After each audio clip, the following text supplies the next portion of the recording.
महेश दादा तुम्हाला एकच सांगेल, हरवणं खूप सोपं आहे. जिंकवून एखाद्याला हरवता आलं ना तर ते पण करून बघा एकदा. नक्की तुमची मी मनापासून आभारी राहीन, खरंच मनापासून आभारी राहीन. दादा तुम्ही खूप चांगले कार्यकर्ते होतात आहात.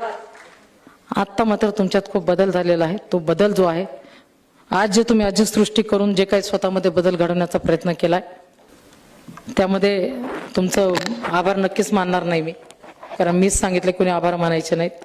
फक्त राजकारण करत असताना शब्द मात्र नेहमी सांभाळून वापरायचे असतात. ज्यावेळेस तुमचे शब्द घरंगळत होते, दुःख होत होतं दादा, अजितदादांना तुम्ही अशा भाषेत नाही बोलायला पाहिजे होतं म्हणून वाईट वाटत होतं. पण एकदा माणसाला सत्ता आणायची नशा चढली की माणसं थोडीशी वेगळ्या वाटेने जातात. तुम्हीही गेलात. सत्ता कुणापासून कोणाच्यासाठी आणायची होती मला माहीत नाही, कारण राष्ट्रवादी काँग्रेस, भारतीय जनता पार्टी, शिवसेना सगळे राज्यात एकत्रच आहेत. त्यामुळे एकत्रित असताना सुद्धा अशा प्रकारचं एखाद्याला आपल्या घरात येण्यापासून रोखण्याची जी काही भाषा होती ती थोडीशी मला रुचलेली नाही. आणि मला माहिती आहे की तुम्हाला ते माझं बोलणं रुचणारही नाही.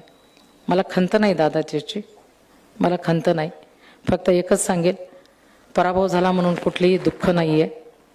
लढले, खूप ताकदीने लढले, अजितदादाच्या ताकदीने लढले.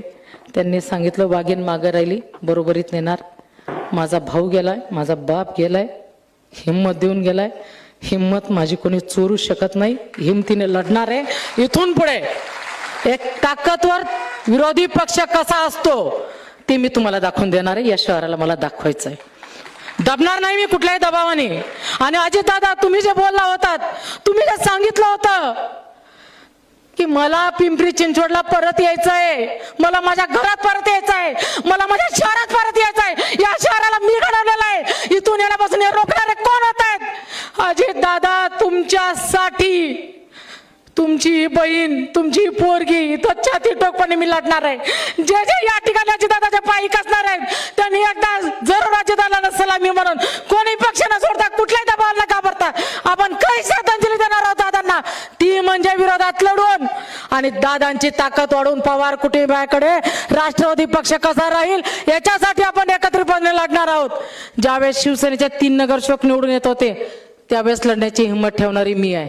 ज्यावेळेस 7 निवडून येते त्यावेळेस पण लढण्याची हिंमत ठेवणारी मी आहे. आज राष्ट्रवादीत आहे.